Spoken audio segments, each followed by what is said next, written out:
Hello, ladies and gentlemen, and welcome back to the Nightmare Factory. I'm Brandon Benefield alongside the great GB Gerard Bonner. Tonight, the Nightmare Factory presents Sunday Night Slam. It's going to be a fantastic night as for the first time, the stars of Firestar Pro Wrestling join us here at the Nightmare Factory. It's going to be a great clash. We've got 8 big matches happening, including our Women's Championship on the line. Our champion, Hyena Hera, will be defending against Firestar Pro's Leah Knight. Absolutely, and in our main event, we're going to see the main man, Mike Cunningham, defend that men's championship here at the Nightmare Factory against the blue chipper KJ Impala. We're also going to hear from some of these competitors later tonight, and I can't wait for this one, GB. It's 8 big matches and a great way to spend a Sunday night. Welcome to Sunday Night Slam. Let's send it to the ring to the lovely Diana Michelle and get the show on the road.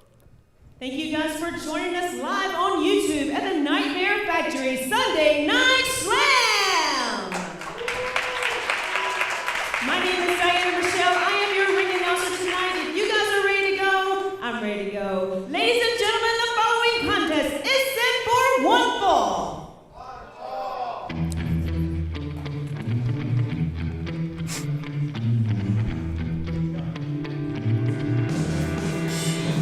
Introducing first, being accompanied to the ring by Remy Renee.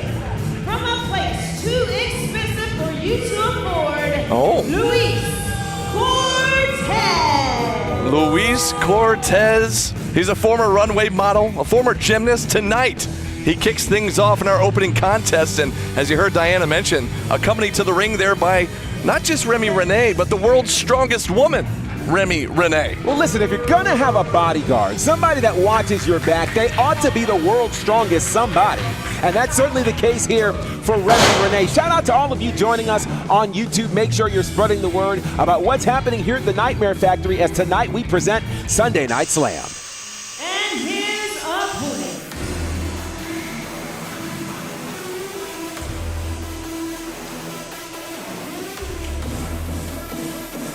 We certainly remember Cortez from all that he did and the impact that he made at Camp 18, but it's about to change, so is the move. Weighing in at 165 pounds, from the Catskill Tattoo Company, he is the Illustrated Man, J.D. Well, the Illustrated Man representing the Catskill Mountains in New York, I know a whole lot about that. That's actually where I grew up. So understanding that unique connection, this is a lot of fun here to have him here with us here tonight as part of Sunday Night Slam. GB, you got any ink on you? Ever been to that Catskill Tattoo Company? I've got 0 ink on me, but pro wrestling is tattooed on my heart. How about that? There you go. There you go. Well, our official Lou Santiago, our senior official here at the Nightmare Factory, drawing the duties for this opening contest in ink. So I thought Cortez might like that. You know, that's kind of fashionable, and you know, that seems like that'd be up his alley, but he didn't seem too impressed by that. Does not seem impressed at all, does Cortez, but there's the bell from Luis Santiago here. JD Inc., Luis Cortez. From JD Inc. Penitent here from JD. Listen, Inc. understands you're not getting paid by the hour here tonight, so he's in there and he's making a huge impact to kick off this contest. JD Inc. looking for a suplex perhaps. Oh, look at this. He's holding him. Showing off the strength. Look at that. And they're counting. They're counting here. Cortez wanting him to put him down here, and he went down the hard way there with that massive suplex. All the blood rushing to the head. Pin attempt here, leg hooked, and another 2 count. I am fairly sure that they did not have any of those poses on the runways that Cortez was once on. JD gonna go up top here. There you see Remy Renee on the outside. I'll tell you what, Remy Renee, very much in the spirit of, I think, one of the greatest, you know, strong female I was going to say, very much in the spirit of China there, with the strength, the power, that type of thing, and that makes Cortez, I think, very dangerous. Well, she was doing a great job there of distracting JD Inc., and of course Cortez took advantage of the distraction, and now he's on top in this matchup here. This is one of the things I love about pro wrestling. Pro wrestling isn't necessarily always about who's the strongest and who's the fastest. Oftentimes, it's about who's the most cunning and who's the most clever, and in this particular case, that could be the heartthrob of professional wrestling. That is Luis Cortez. Did I get that right? You got it right that time. Heads up. Right. What's Cortez got in mind here? This is kind of a brilliant move.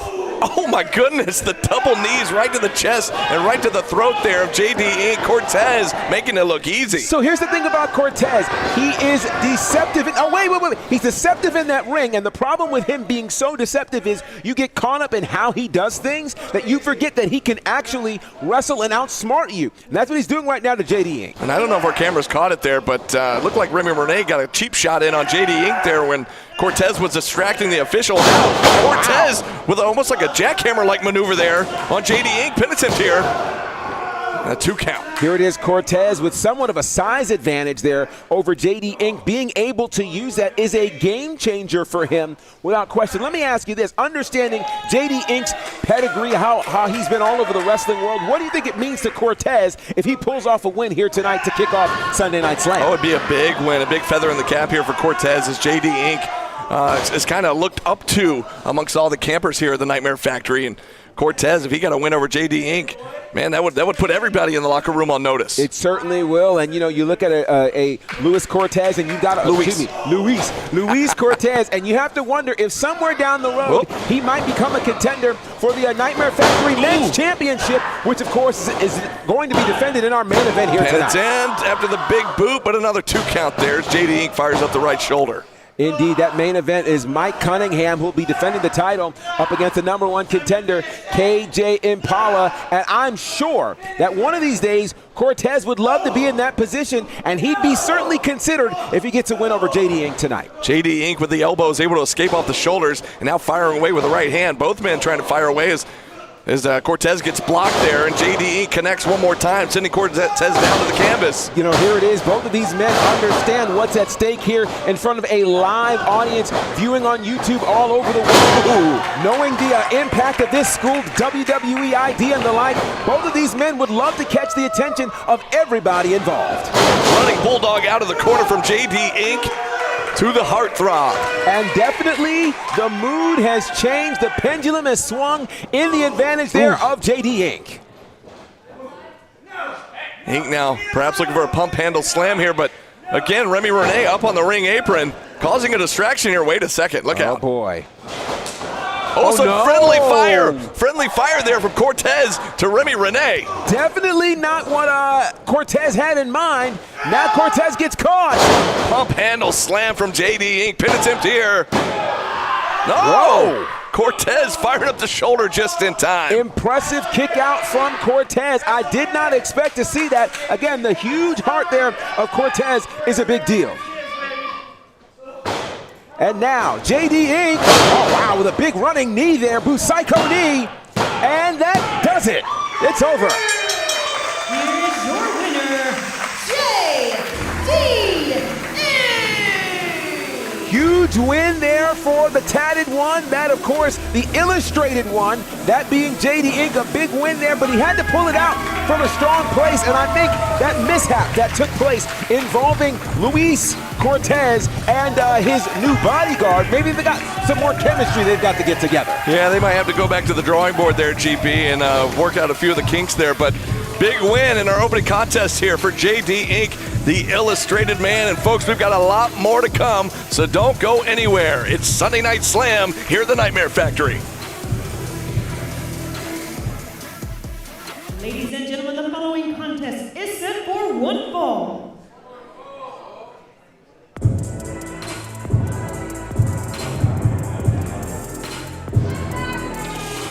Introducing first, from Savannah, Georgia, with 2 Ks, Cameron Cash. Well, she might have 2 Ks, but she's missing 1 tooth. Easy. That would be Cameron Cash. Easy, GP. Well, I mean, I'm just stating the obvious here. Look, all I'm saying is that when I got here this afternoon, backstage, I got an earful from Miss Cash because she heard the last show that we called. And we maybe made a few comments about the missing tooth. And her opponent. Understood. I'm just going to try to watch my tongue tonight. I did hear, remember the group Wham?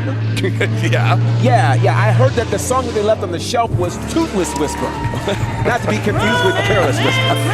Georgia, Riley Judah. Well, on a far more more serious note, when you start talking about rivalries here in the pro wrestling business, we're looking at two women who are literally hashtag fighting forever. When we came together at Camp 19, they were battling. They battled on other stages here out in the world of pro wrestling. These two are mortal rivals, and they're going at it again here tonight. They've been fighting together and fighting forever. Sometimes we've seen them as a tag team. Other times we've seen them go one-on-one here. And you're right, GB, the last time we saw these two, they were facing off in singles action. Of course, our official Kelsey here in the ring, calling for the bell. And we're underway in this women's contest. Well, let me ask Cameron you this. Cash takes on Riley Judah. To your point about them fighting forever and fighting together, how dangerous do you think it makes them when it comes to trying to figure out what the other one will do? Do you think they have an advantage, or are they really kind of even when you think about it? Maybe kind of even here. It's kind of interesting. It's almost like they're kind of sharpening each other's tools here by facing each other. And then when they work together, they know each other so well. They can work together so well. It's very interesting. But like I said, these two have faced off many times here. They know each other very well, and it makes it very hard to call who's going to win this matchup. Indeed. You start thinking about the great rivalries that have happened over time here in the space of pro wrestling, and oftentimes you don't know it's going to be a rivalry until you've had multiple matches with varying outcomes, and that's been the case here, of course, with Cameron Cash and Riley Judah. Again, look for a lockup. Cameron Cash ducks out of the way. Not going to let it happen just yet. Well, and you would think that Riley Judah might be hip to this idea. Oh, wait. She didn't look at us, did she? Well, I'm being careful here with what I say about Cameron Cash. Well, maybe she'll hear us, maybe she won't. I don't know. I do know this. She should probably focus more there on Riley Judah, and right now it looks like she's in control of this contest. Ooh, big right hand in the corner on Riley Judah and a boot to the midsection. So let me ask, do you think that Cameron Cash has a bit of a chip on her shoulder because of a missing tooth?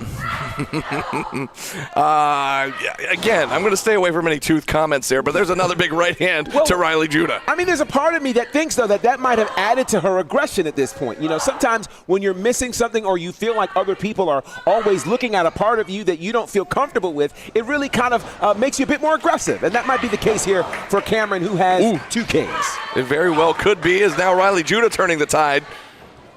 With the forearms in the corner on Cameron Cash. Going to send Cash across. No Cash.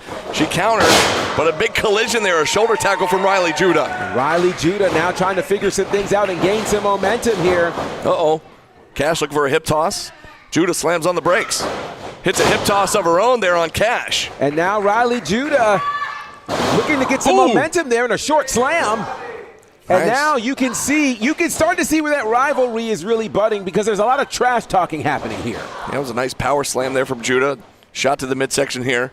Double underhook in the arms. What she got in mind here? Well, I think Judah may have certainly knocked the wind out of Cameron Cash, and I wonder how she can capitalize on that. But a nice reversal, or so it appears, with a big forearm to the back there from Cameron Cash. Yeah, Judah taking a little bit too long there, and Cash able to turn it around on Judah. Let me ask you this question. Sometimes rivalries are good to grow your career. Other times, they can kind of stand in the way of you pursuing perhaps championship gold or greater aspirations. Do you think that this particular rivalry is helping these two, or is it hindering them from saying, oh, wait. He was. I didn't say anything. Hey. I'm telling you, I had to get the earful earlier. I'm sorry. Okay, maybe it's better that I don't talk about it. I just put a question mark on a missing tooth carton of milk. Is that better? Is that better? Sure. I mean, at least this way I'm not saying it. Right? It's the carton of milk, and everybody can look and see, or better yet, here's another one. Where in the world is Carmen Sandiego or Cameron Cash's tooth? There you go. Where's it at? In the world? Anyways. Yeah, there it is, right? Judah in trouble here as she's being draped across that middle rope. Throat first. Well, one of the reasons that I think she's fighting so hard. And look at that. Do you see the grin? You saw the toothless grin, right? Jeez. But see, the whole reason behind that is because this way Riley Judah won't put her in a position to lose another tooth. There you go. You fight hard about that. I get that. Nice neck breaker there to Judah. Pin attempt here for Cameron Cash. Hooks the outside leg. Will it be enough? No, 2 count. 2. So let's ask this question. Of course, we've understood that the extra aggression there on Cameron Cash has a lot to do with this tooth and perhaps her not really liking Riley Judah. How does Judah overcome this aggressive nature here of Cameron Cash. She's got to get just as aggressive is what she's got to do. Now, she doesn't have to lose a tooth to do that, does she? I don't think so. I hope not either. Big splash there. I don't know if that works for everybody. That's true. But who knows?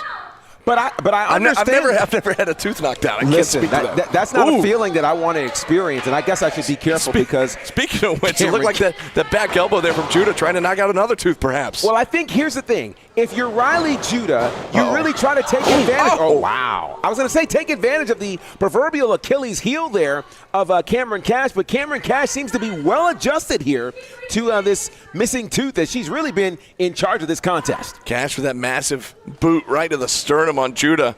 Now trying to take advantage here. Setting up a snap suplex. I'll tell you what, if this match is being scored on points right now, advantage all the way to Cameron Cash. Yeah, Judah's in a world of trouble here. And we said it before, there's another snap suplex. We said it before that these two know each other very, very well. And I'm kind of surprised at how much of an advantage that Cash has had at this point in the matchup. Yeah, that's you and me both. I think Cameron Cash by far has been on top. She's been in the driver's seat, and it almost feels like she could end this thing at any point in time. It's almost just like she's playing with her food here as she sends Judah head first into that top turnbuckle here. Well, I don't know how much she should play with her food given her current, Oh, the tooth. I mean, it would be tough to chew. Tough to chew. Yeah, I know.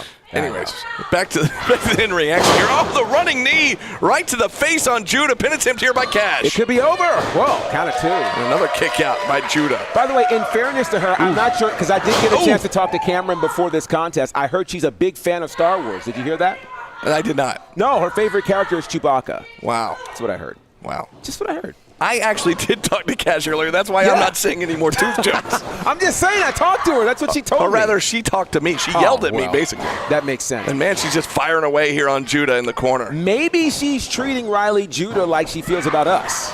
Oh, perhaps. She's picturing GB's Sorry, face right Riley, there. because Riley's having to pay the piper right now. Yeah, she's laying the boots to the chest there on Judah. Judah, man, just the whole matchup, we said it, GB. She's just been in a world of trouble here, as now she's up on the shoulder here of Cameron Cash. Riley Judah's going to have to figure something out soon, or this one could be over quickly. Oh, wait a second. But speaking of over, Judah counters here into a pin attempt. No, 2 count. You know, here's one of the keys to remember here in a match like this.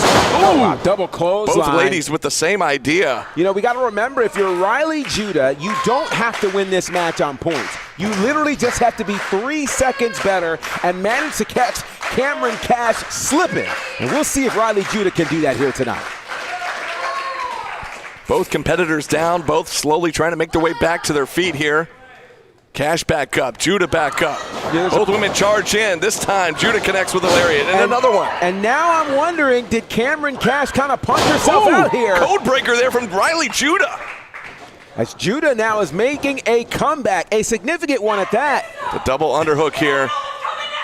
Oh, boy. Riley Judah, we talked about she needed to become just as aggressive. Oh, wow. And a pedigree there on Cameron Cash. And I see that aggressive nature. Inside leg hooked. Will it be enough? Oh, no, wait a second. Cash's foot is on the ropes. Very smart move there from Cameron Cash. Whether you like her antics or not, she knows her way around the ring. And that just certainly kept her in that contest. But now Judah's got to stay on her here. This is what we talked about, GB, that aggressiveness. She's trying to match the aggressiveness here of Cameron Cash is Judah. And, you know, I don't know if that's a good move or a mistake at this point, as right now it seems as though control goes back into the favor. Oh, wow. Bridges into a pin here. Got her. Here's your winner, Cameron Cash. And the third time was the charm with that snap suplex. After the third one and the bridge into a pin there, she puts it away. Man, what a matchup there, GB. What a match indeed. Outstanding. Congratulations there. And certainly Cameron Cash proves that Kirk Franklin was right. You look so much better when you smile. Mm-hmm. He said it, I didn't. Yeah, well, you repeated it. I'm just saying. The man's won enough Grammys where I think we can believe him. Well, a big win there from Cameron Cash. And we got a lot more to come here, folks, here at the Nightmare Factory Sunday Night Slam. Indeed, Cash has many reasons to smile, and so do you. And we're smiling because you're joining us here tonight on YouTube here at the Nightmare Factory. Ladies and gentlemen, the following contest is a tag team match set for 1 fall.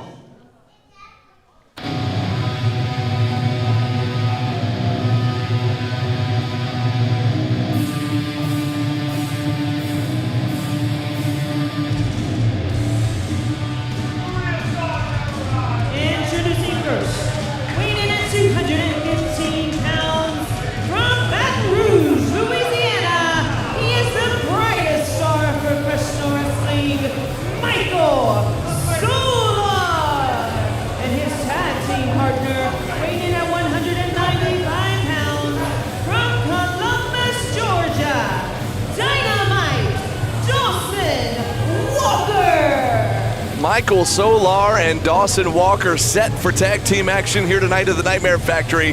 And GB, they're going to have their hands full here tonight with their opponents who are about to make their way to the ring. Indeed they will, and certainly this is going to be a pretty unique tag team. You got two very different styles coming together here. They say styles make fights. We'll find out if styles make teams. Making their way to the ring, weighing in at 187 pounds, from Duluth, Georgia, Holden Glass, and his tag team partner, weighing in at 210 pounds, from Morgantown, West Virginia, Sebastian Blaze. Well, GB, I was going to say that Solar and Walker need to keep their head on a swivel. Well, they need to watch out for the hip swivel. They're of Blaze and Glass. Indeed. This is going to be a great contest here with two fairly new teams who I think are really discovering their voice. They're discovering their place. And I think it's going to be interesting to see the tag team chemistry that both of these teams bring about in this contest here on Sunday Night Slam. Yeah, we've seen all four of these competitors in singles action throughout the last couple of years. We've also seen them in different combinations of tag teams. And you're right, GB, both new combinations here we're seeing tonight. You know, it's very interesting to that point. Sometimes when you're trying to find your way in the space of tag team wrestling, you know, you have to figure out which partner do you gel with, who do you connect with, who really lines up with your vision, and whose vision do you fit in. And I think that's what all four wrestlers are trying to do here tonight. Already early in this matchup, and Glass frustrating Michael Solar here. Solar ducks underneath, quick go behind into a rear waist lock.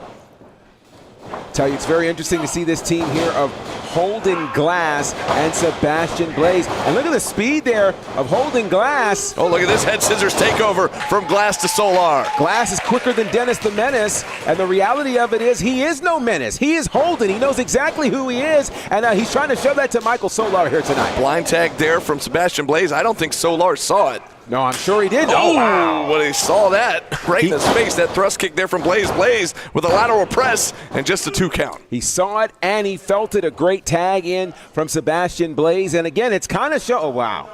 Well, there's that hip swivel I told you, GB. Well, Shakira said that the hips don't lie. We're going to find out how much truth that both of these hips are telling us here tonight. Blaze with Solar up on the shoulders. Solar escapes and tags in Dynamite. Dawson Walker.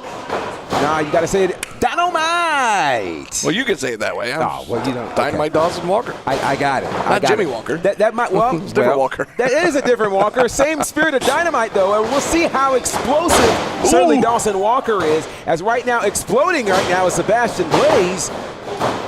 Oh, wow. Uh-oh. Walker just got caught with that inverted atomic drop from Blaze. And Blaze with a jumping elbow right to the heart. Pin attempt here, outside leg hooked.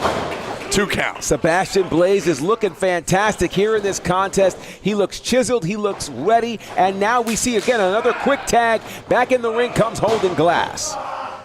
Blaze with a nice scoop, nice slam, and Holden Glass into the quick leg drop off the ropes there. Quick pin here from Glass, and another 2 count. That quick that quick leg drop reminded me a bit of a 1-2-3 Kid or an X-Pac, dare I say. And that is a very effective move here from Holden Glass. Glass maybe perhaps looking for a hammerlock DDT, but Walker drives him back into the corner here. Now our official, Jesse B, reprimanding Walker. Oh, wait, look at that. And on the outside, Solar, trying to grab the leg there of Holden Glass. Well, as we talk about tag team continuity, I think we just started to see some of that here with this combination of Dawson Walker and now back in the ring, the legal man, Michael Solar. Ooh. Solar with a right hand right to the jaw of Holden Glass. I'm sure Solar won't mind me saying this. He's starting to look like a grizzled veteran at this point. Sure. Yeah, nice suplex from Solar. Pin attempt. He's also kind of carrying himself that way, kind of almost certainly the most experienced of the two men on that team. And he's carrying himself almost like a leader, that grizzled veteran who's like, listen, follow my way, kid, and you'll get far. And he's showing a little bit of frustration here, and I don't know if it's at the other team or if it's at his partner. We're not quite sure. Well, I'll tell you what, there's a great tag, and now we're seeing that tag team continuity we were looking for from this team. My goodness. Oh, my goodness. That hit certainly felt like a stick of dynamite. Yeah, Walker just Walker laying in the leather there on Holden Glass. And now Holden Glass is trying to figure some things out there. As Dawson Walker now Walker charges in. Big right hand, right forearm, right to the chin there of Glass. Glass dazed in the corner. Walker going to shoot him across. Hard into the corner, running knee lift right up under the chin. And I'll tell you what, it seems as though every minute, minute by minute, as the Doobie Brothers said, hey, the reality of it is this team gets better and better and better, and I like what I'm seeing from Solar and Walker. Interesting pin there, going for the back press instead of your usual lateral press there from Walker. Might have wasted a few precious seconds right there. For sure, that could be that youthful exuberance. I mean, he is a graduate of Camp 17, one of the later camps here at the Nightmare Factory, but they're a big tag into Michael Solar. Wrestling superstar Michael Solar now in here for some tandem offense. Shining bright like a diamond, or so he'd like to believe. Wow, double suplex. Nice power there from this team, and now you can start to tell that Solar is like Beyonce, starting to feel himself at this point. Pin attempt here, outside leg hooked once again, and no, another 2 count. You got to be careful with feeling yourself too soon. Oh, boy. And there's that frustration I talked about. Solar, very agitated. That's more than the frustration. That was almost a temper tantrum, dare I say.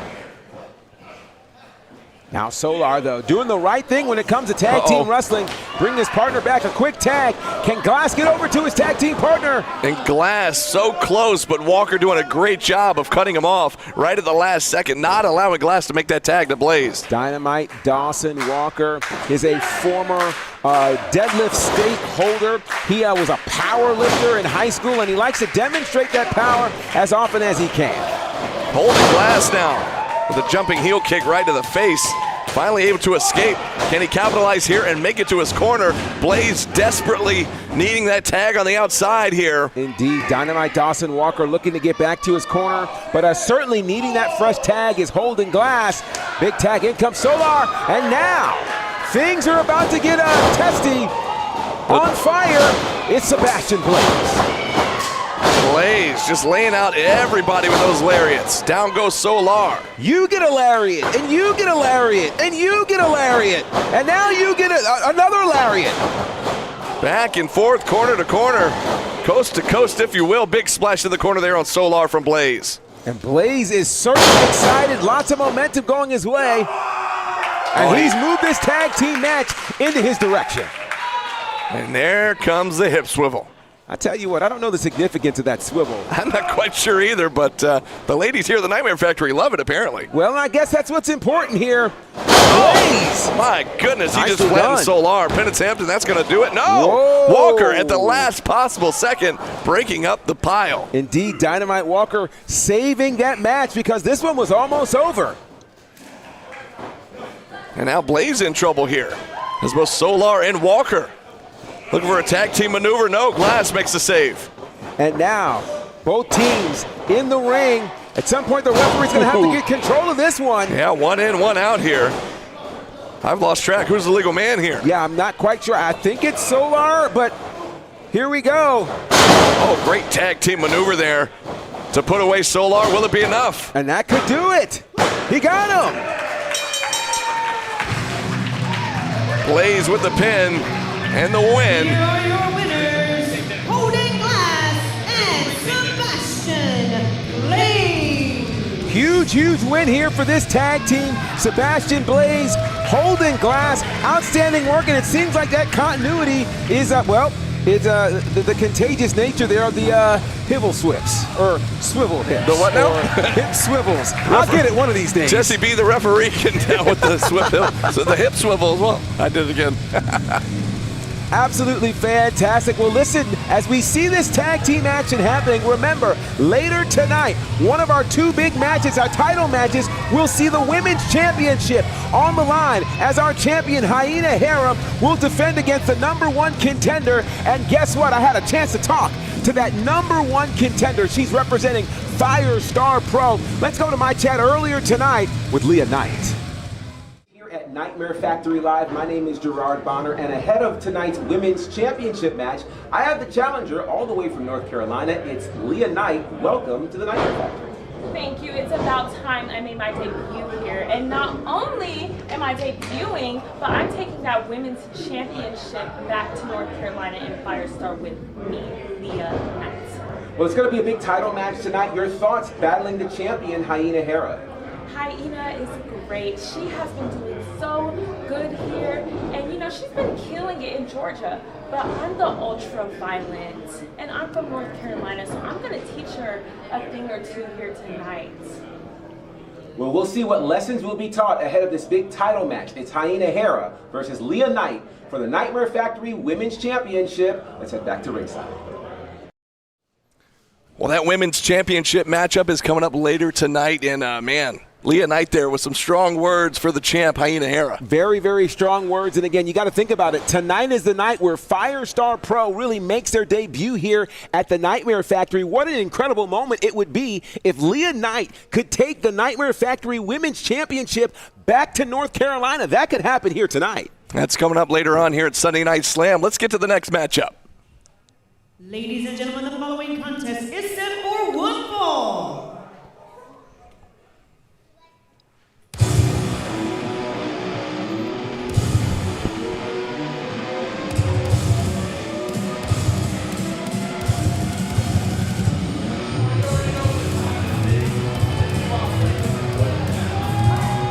Introducing first, from anywhere but here, he is the fur coat phenom, Jimmy Wild. The fur coat phenom is back in the house here, GB. No stranger to the Nightmare Factory. Absolutely not. Jimmy Wild may hold the record for the most appearances on student showcases. He loves to defend the honor of the Nightmare Factory, and he gets the opportunity to do that now.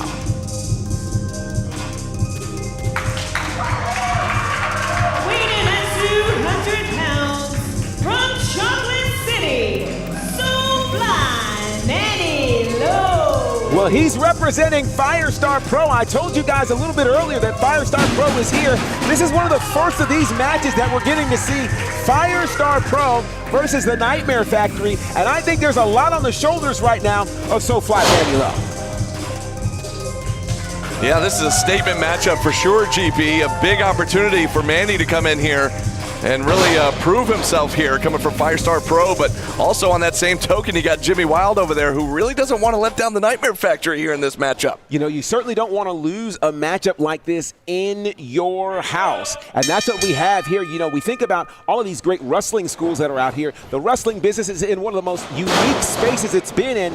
Lots of wrestling schools, lots of opportunities. And just like in college or the like, every school wants to prove that they are the best in the business. And that's what we're seeing here with Firestar Pro versus Nightmare Factory. It's a strong collar and elbow lockup to start things out there. And now just the shoving back and forth there between Manny Low and Jimmy Wild, trying to one-up each other here. Now, I got to tell you something. I've had a chance to see Soulfly Manny Low in varying promotions around the country over the last 2 years. I got to tell you something. This guy is special. You're going to enjoy watching him. He's a high flyer for sure, and he can turn it up into high gear if you mess with him. Jimmy Wild now looking for a wrist lock perhaps. Boy, a hard takedown there to Manny Low from Jimmy Wild. Wild needs to be very, very careful because Soulfly Manny Low can switch gears and completely turn this thing upside down. You know, I think about Firestar Pro certainly being here tonight. Their head trainer, of course, being LeBron Cozone. And some of the great names that have come out of that school, of course, includes NXT superstar Javon Evans, who has just been all over the place. And so, yeah, it's amazing. Also, certainly on Evolve, the first Evolve men's champion. Hang on, here.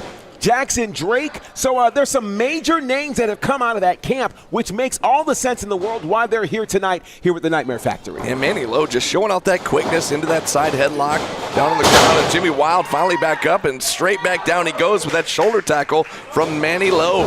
Manny Low has really been doing his good work here in the wrestling business. And again, a moment like tonight is a huge moment and opportunity. Oh, the greatest move of all time. And there's a lot of debate on what that move is. Let's see what it is.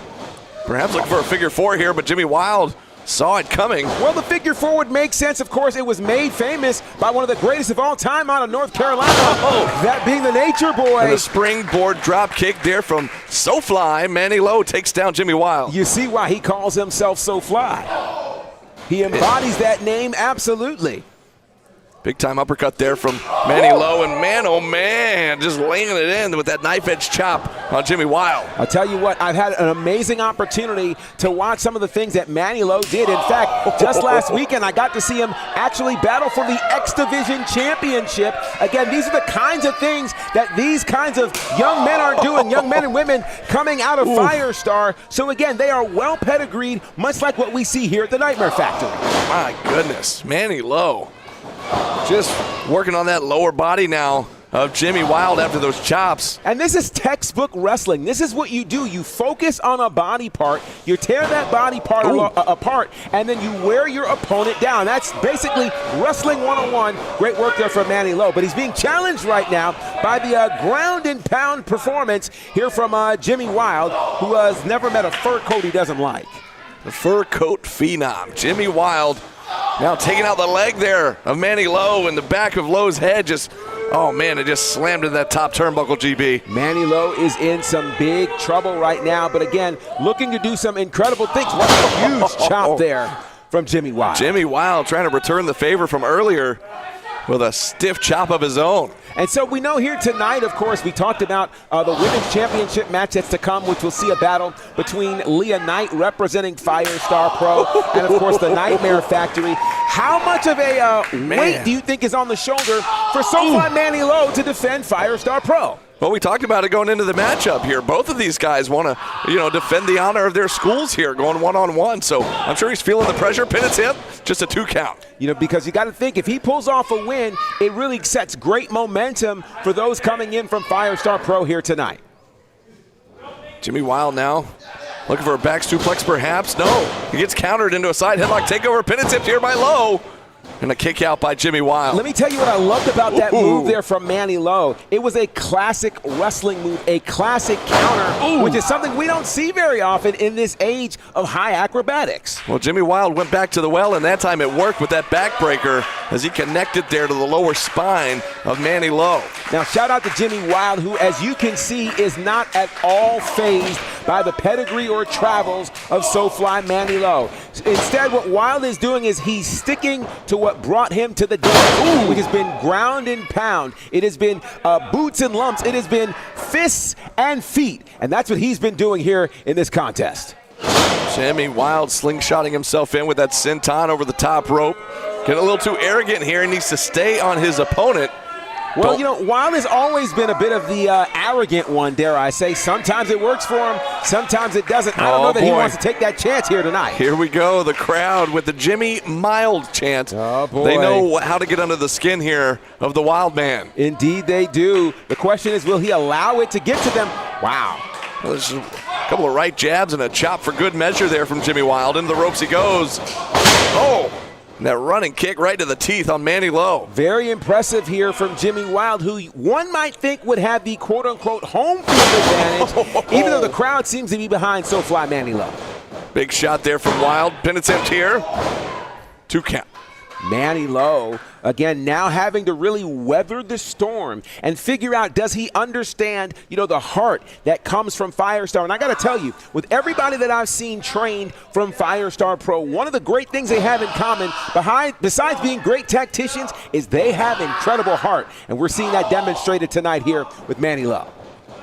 Wild doing a great job there with that forearm to the spine, trying to break out of that side headlock, and now charges in, but nobody home as Manny Lowe saw him coming. Face first goes Jimmy Wild, top turnbuckle. Certainly one of the dangerous things about SoFly Manny Lowe is he can wrestle multiple styles. He can do great technician work, and right now we see him as a high flyer. Man, oh man, missile drop kick from the top, takes down Wild, and Manny Lowe living up to the moniker SoFly. Indeed, if he can capitalize on this, he'll score a huge win there for those coming from Firestar Pro. What a great back and forth singles matchup we're getting here, GB. Indeed, and again, you can see the amalgamation of styles from all of the places that SoFly Manny Lowe has appeared. Ooh, dragon screw leg whip there on Jimmy Wild. And Wild feeling that knee right now. Manny Lowe has traveled all over the country and around the world perfecting his craft, and it leads him here to the ATL, the Nightmare Factory, and now maybe we get the greatest move of all time. And here it comes. No, wait, Jimmy Wild sees it coming one more time. Oh! How about that seated senton right to the chest? Shades of John Tenta, a.k.a. the Earthquake. Oof, just a 2 count there. Very, very impressive here from Manny Lowe. And now, Smoking on that Jimmy pack. wow. He's smoking on the Jimmy pack there, GB. Jimmy, okay. Oh, wait, quick roll up from Wild. No. Whoa. That would have been wild. That indeed, that little move could have cost the one and only Manny Lowe. Oh, there's a Atomic drop. Atomic drop there right to Manny Lowe, and now an inverted atomic drop. The back one doesn't get you, the front one will. Nice lariat. Nearly taking the head off there on Manny Lowe. Pin attempt here by Wild. And now we're seeing those kickouts becoming less and less energetic from Manny Lowe because clearly this is taking more out of him. But truth be told, Manny Lowe is showcasing that heart that we've been talking about throughout the broadcast. And one of the things we talked about before, GB, you got to be careful. Once you start playing to the crowd, you start getting a little arrogant, you start kind of doing these little taunts and stuff. That's when the tide turns because Manny Lowe had the upper hand up until the point when he did the little smoking the Jimmy pack or whatever that was. Right. And now, look at that. Look how the tables have turned here. Indeed. You know, you live by the sword, you die by the sword, and that's where things can get dangerous. But now we see the power. Oh, my goodness. Gosh. The power bomb backbreaker combination there. I will tell you now, that's a LeBron Co-Zone special coming from Firestar. Pin attempt here. And it could turn into a win. Another 2 count. Wild feeling that lower back right now, but still able to get that right shoulder up. Huge move there. And now is where we're going to see if the heart translates into strategy for a victory for SoFly Manny Lowe. And it looks like we're going to try for the 3rd time. The greatest move of all time.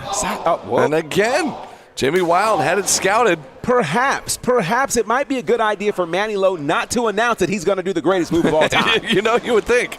After 3 times, maybe we try a different strategy. Lay there as Jimmy Wild heads to the outside. Flips back in, sunset flip, roll through by Manny Lowe, and now he's going to connect here. He heard me. With the figure 4. He heard me. He did not announce it and was able to land the figure 4. Now the question is it enough to take out Jimmy Wild? Couldn't quite get him all the way to the center of the ring. Wild is stretching. Maybe he's far enough away. He's still just a fingertip away from that bottom rope. And it feels like Wild has the reach advantage for sure. And I think he reached the ropes, indeed. Manny Lowe having to break up the hold here as Jimmy Wild got the bottom rope. But now Lowe's going to take him right back to the center of the ring and go after the move one more time. No, inside cradle here from Wild. Wow. Count of 2. Oof. Great contest here. Oh, my goodness. Manny Lowe draped across that top rope. Throw first. Oh, my goodness. Sit out power bomb here. And he got him. And Jimmy Wild, just like that. You say it all the time, GB. It just takes 3 seconds. Indeed, and you know, you could make the argument that if this was being scored on points, this one would have went to SoFly Manny Lowe, who made an impressive showing. But indeed, it's not scored on points. It's scored by the 3 count, and Jimmy Wild slipped in there with one necessary move, a Blue Thunder-like bomb, and that cost him the 1-2-3 victory. Big win there for Jimmy Wild here on Sunday Night Slam. What a contest, my goodness. And it could have gone either way, GB, but in the end, Jimmy Wild pulls it off. But fans, thank you for sticking with us. We got another singles match in our women's division coming up right after this. Along with 2 big title matches. Ladies and gentlemen, the following contest is set for 1 fall.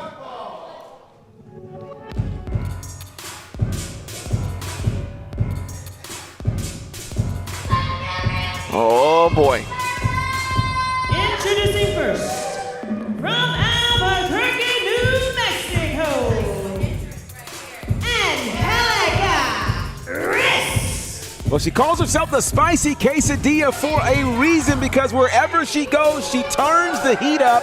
And certainly that is the case here tonight in what should be, I think, a very unique singles competition here at Sunday Night Slam.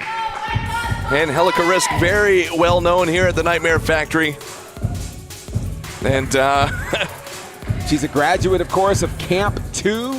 And she has been doing her thing all over the wrestling world, knows what it's like to have the world watching her as they're watching right now. And the question is, how will she translate that into tonight's contest as we welcome her opponent, who is on the way. And her opponent,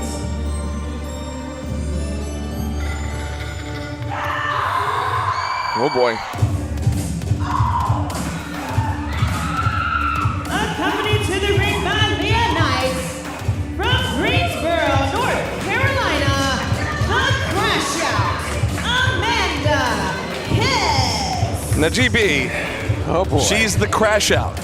Yeah. And that name alone says plenty. Well, she's not crazy. She's sophisticated. At least according to her. Well, of course, she's one half of the psychotics. Psychotics. See what I did there? I see what you They did told there. me to say it that way. Well- Psychotics, along with Leah Knight, who you mentioned Leah Knight we're going to see later tonight in a championship matchup. But right now, Amanda Kiss. Well, I'll tell you what, Amanda Kiss, listen, anytime you call yourself the Crash Out, that says plenty about where your mental state is, and it makes me wonder about what Amanda Kiss might do here in this contest tonight. Uh-oh. And Angelica says it's her house.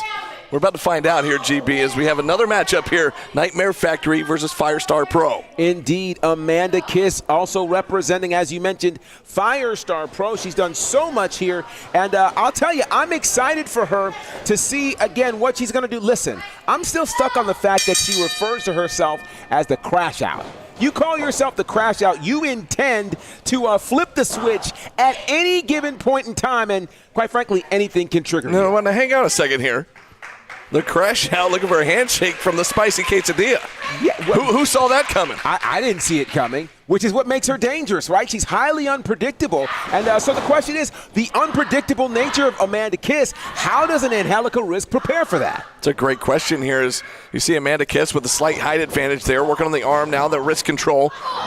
But Risk able to escape out of it and counter into the wrist control of her own here into a hammerlock on Amanda Kiss. Here's what I think is interesting. Both of these women know what it's like to hold championship gold. Of course, Amanda Kiss is a champion over in Firestar Pro.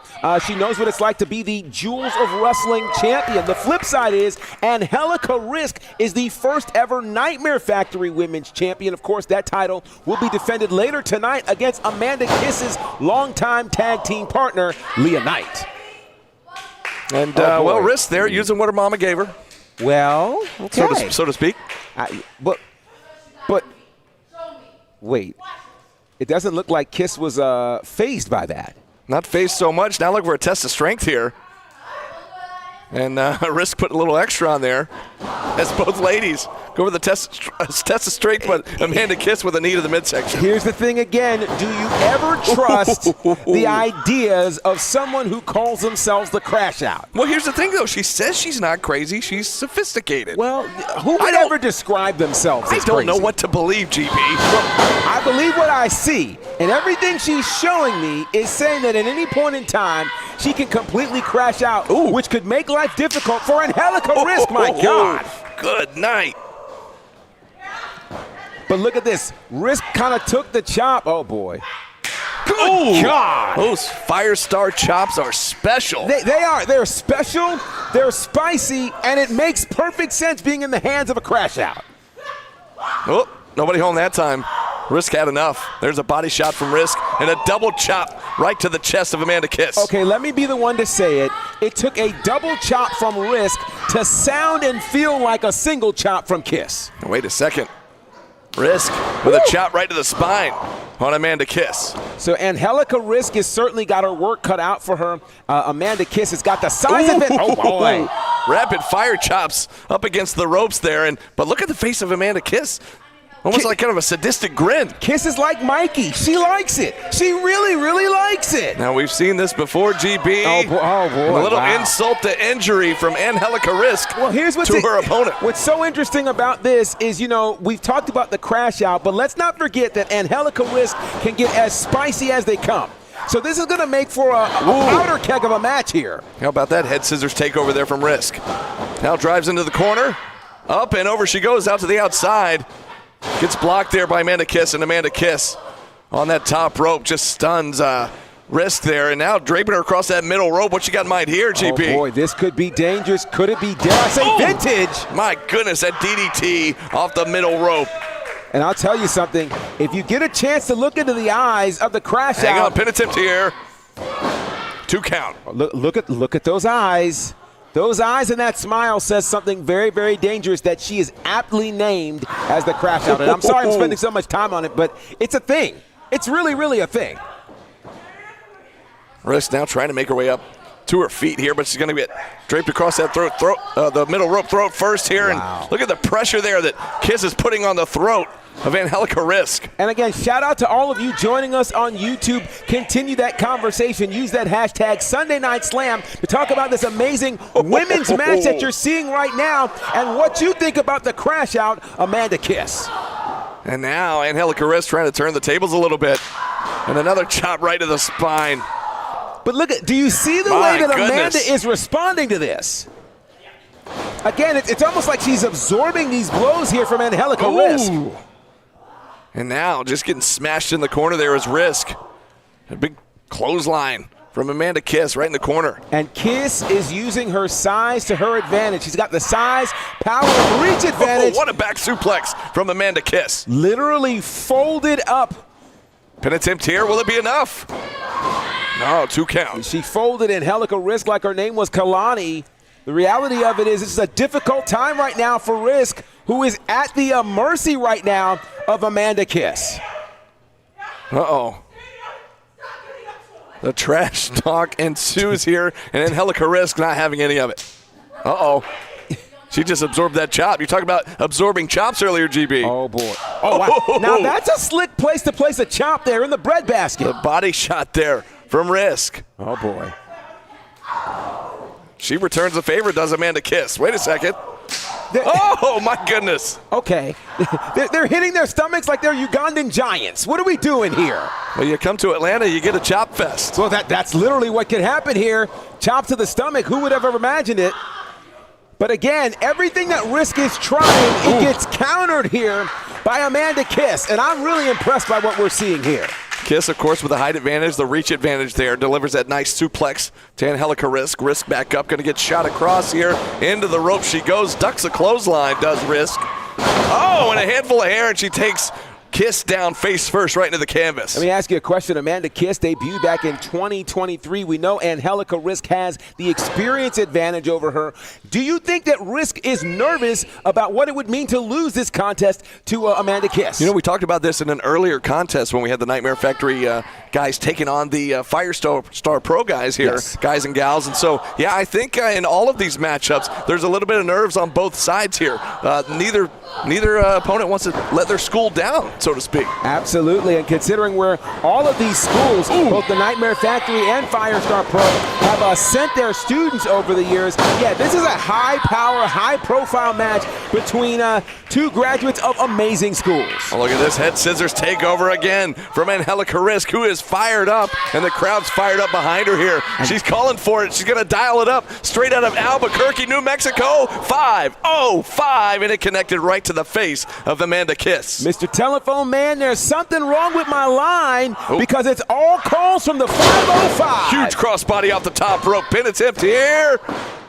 2 count, my goodness. And Kiss barely, and I mean barely got that shoulder up. Indeed, and Amanda Kiss is in trouble, and you've got to wonder, if Kiss's partner is watching this match. Of course, her partner Leah Knight will be featured in the women's title match that's happening here later tonight. Will she glean something from here? Ooh. Oh, wow. Risk just got dropped, center of the ring. No, just a 2 count. I think it's interesting to mention the reason why Leah Knight might be watching this match, not just because her tag partner is in here, but Angelica Risk defeated the current Nightmare Factory Women's Champion to win that title. When that title was created about a year and a half ago. So yeah, there's some notes that I'm sure Leah Knight is watching right now, because you've got to imagine if her partner can win this. Oh, how about that? She calls it Amanda Airlines. That moonsault off the middle rope, the AA, if you will. But man, oh man, she missed. Nobody was home. And how about that flying flatliner from the top? Angelica Risk, pin attempt here. And oh, wait a second. A counter, a crucifix pin. Whoa. And another kick out. Look at this. Another pin. This is brilliant. Back and forth pin attempts here, and both competitors keep kicking out. Our official Kelsey right there on top of the action. They're making her work tonight, GP. I was going to say, I think we just saw about 6 near falls in the space of 30 seconds. Another quick roll up here. Will this one be enough? Nope. Well, will this one be enough? Maybe a handful of tights. Wait a second. Got her. Amanda Kiss with a handful of tights. Amanda Kiss. A huge win there for Amanda Kiss, who gets a big win for Firestar, and I think gives a lot of momentum to her tag team partner, Leah Knight, who will battle for the Women's Championship later tonight. Fantastic work here, and I'm excited to see what's going to happen here later tonight in the Women's Championship match. Again, that's going down later tonight. But remember, that happens to be one of 2 title matches that we're going to be seeing here tonight. Again, the inaugural Women's Champion here we're seeing leave the ring now, that being Angelica Risk. Of course, again, later tonight, the Women's Championship will be on the line. But in addition to that, tonight's main event will be for the Men's Championship here at the Nightmare Factory. The champion, Mike Cunningham, takes on the challenger, who I had a chance to talk to a little bit earlier today. Let's hear from KJ Impala. My name is Gerard Bonner. We are backstage here at Nightmare Factory Live ahead of this big title match that's happening tonight. The champion, Mike Cunningham, will defend the Nightmare Factory Men's Championship against my guest right here, KJ Impala. KJ, how are you feeling ahead of this title match? Thank you, Gerard. See, I'm feeling pretty good tonight. See, it's a blue chipper against a main man tonight. And I've been keeping my eye on Mike for a long time, and he's a deserving and fighting champion here at the Nightmare Factory. I gotta say that. But he has never stepped foot in the ring with a blue chipper, a top recruit like myself. See, he may have wins in the past, so he can hold that title high. But after today, it'll be the last time he has that thing around his waist, and it'll be right here in its rightful place, that of the blue chipper. We'll see what happens tonight. Let's head back out to ringside. Man, oh man, we are so excited for that main event later on tonight. Is KJ Impala going to be challenging for that Men's Nightmare Factory Championship against the main man, Mike Cunningham? That's coming up in our main event, but we still got a lot more to get to. Let's send it back to the ring. Ladies and gentlemen, the following contest is set for 1 fall.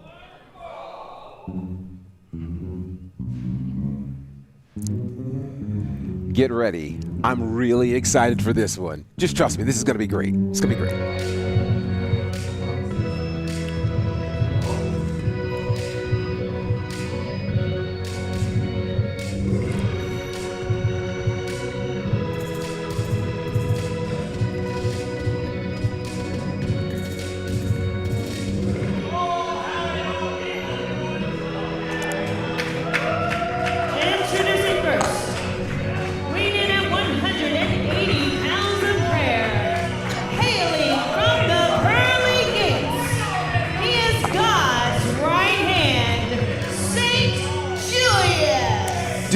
Know how much prayer it requires to have 180 pounds of prayer? Wow. That's what St. Julius has. That's a lot of prayer. That's a whole lot of prayer. I guess that's why he's God's right-hand man, huh? How about that? I'll tell you what, I've had a chance to see St. Julius in multiple spaces around the country, and I'll tell you what, he is a special talent. Don't be fooled and don't be upset because he seems to be a proverbial prayer warrior. He gets it done in the ring, and you're going to find that out here tonight. And his opponent.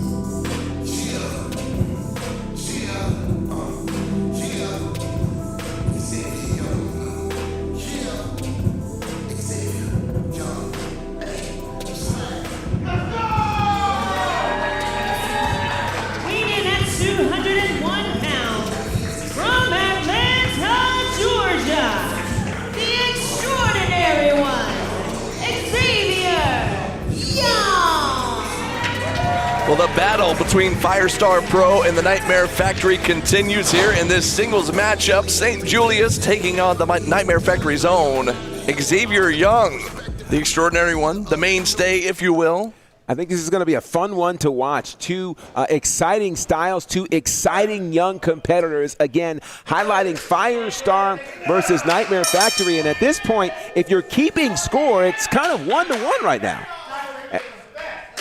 He just added a pound of prayer there. That being St. Julius. So what are you, 180, what was 181. it? 181 now. Yeah, okay. Strong collar and elbow lock up here in the center of the ring. St. Julius here looking to get the early advantage on Xavier Young. So let me ask this question. If you're Xavier Young, are you intimidated at all by the fact that you're going against someone who says they're God's right-hand man? You know what? He could be as he transitions into a hammerlock here on St. Julius. He could be, but you got to just be focused on the task at hand here. Oh, wow. And look at the transition back into a side headlock from St. Julius to Young here. Well, I'll tell you, I'm surprised. St. Julius, I don't know which prayer would be answered by the pulling of the hair. You know what?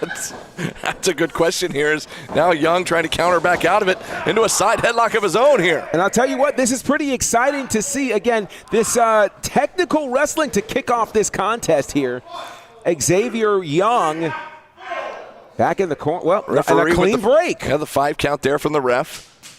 Julius breaks the hold. Says, let's go back to the center of the ring here. Well, I'm not mad. Of course, St. Julius would approve of being in the center of the ring as opposed to being in a ring with centers. Oh, center instead of center. I see what you did there. Yeah.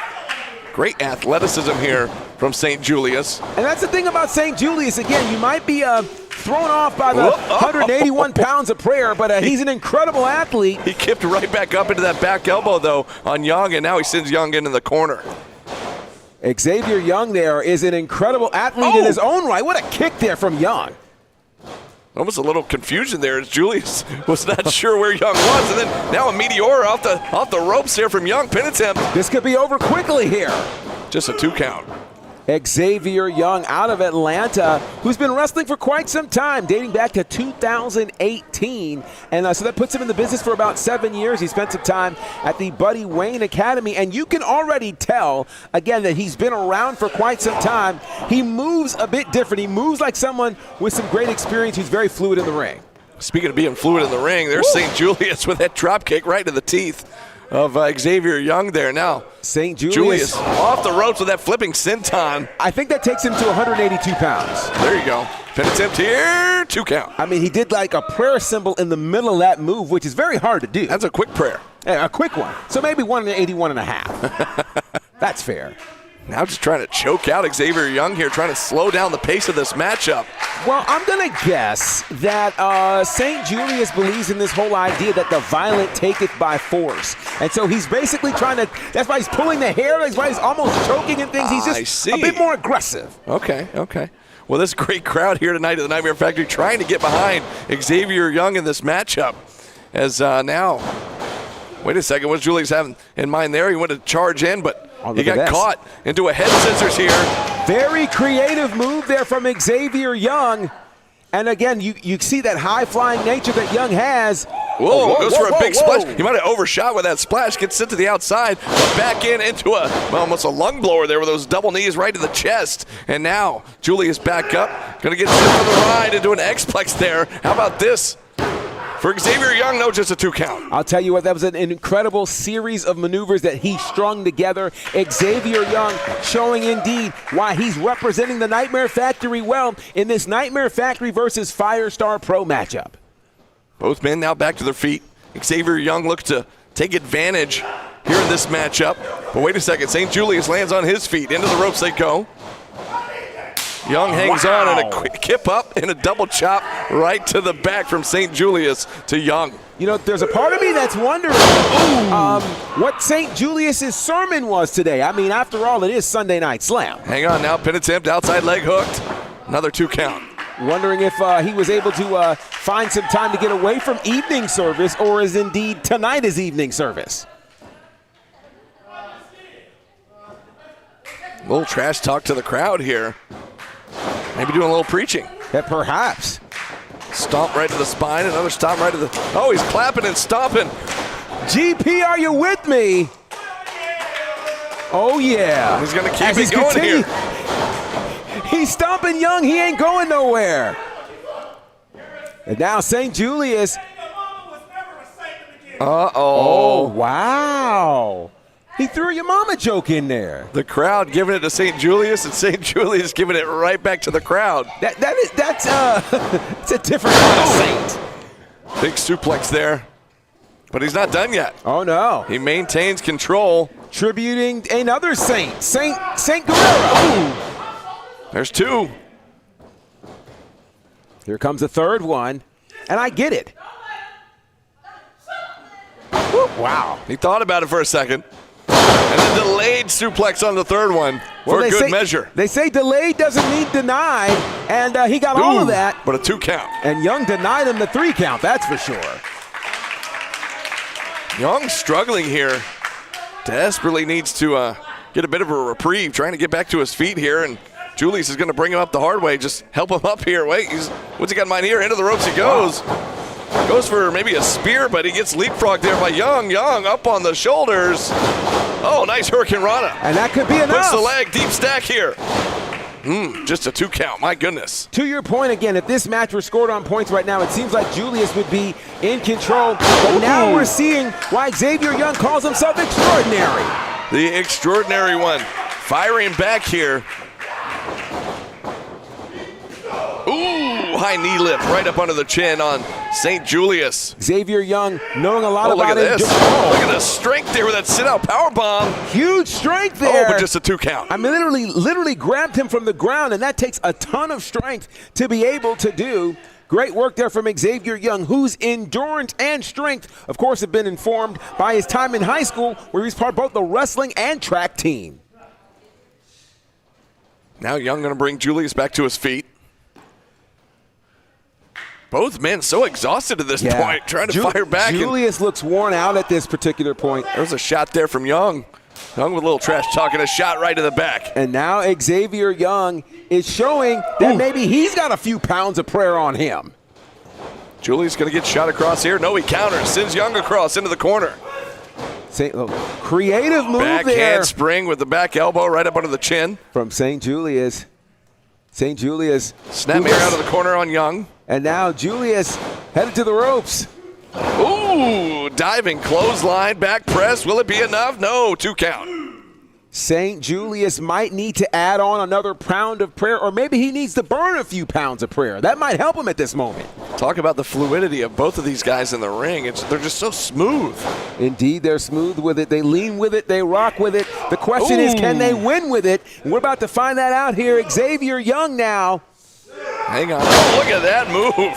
Almost like a slingshot blockbuster. I don't know. What do you call it? I love that. But It almost turned into a 3 count. Just a 2. It is an incredibly creative matchup here. Both of these guys pulling out moves we've never seen before. Very innovative offense there from Xavier Young. And he almost got a 3 count, but it wasn't quite enough. But he should capitalize here because, look, it looks like St. Julius is still dazed here. Double underhook, maybe looking for a butterfly suplex. Whoa. But maybe Julius was playing possum there as he fired away with that lariat. We heard about the clothesline from hell. That might be the clothesline from heaven. Ooh, there's the spear. Good grief.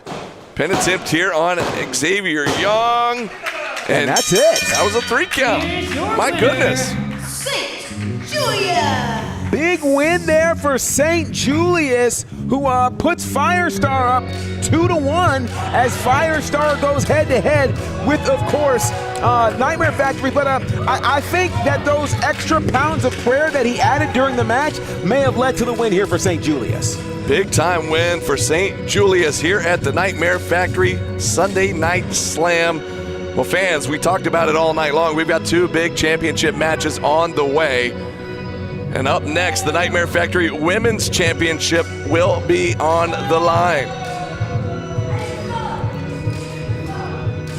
Indeed, as that's coming, Julius, of course, offering praise, but he's also not happy with the congregants here. Maybe they didn't give enough in the offering today.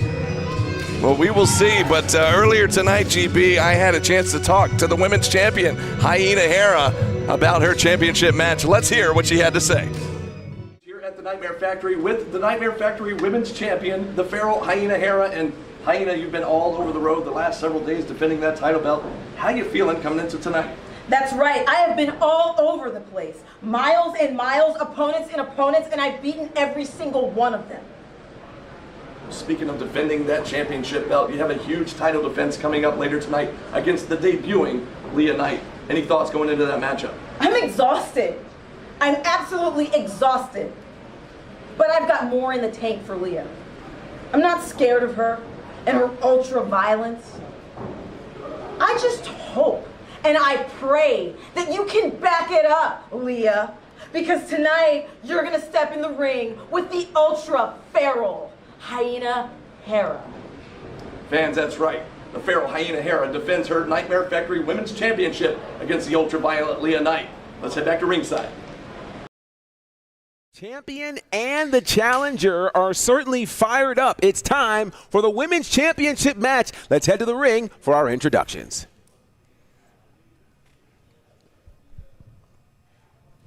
Ladies and gentlemen, the following contest is set for one fall and is for the Nightmare Factory's Women's Championship.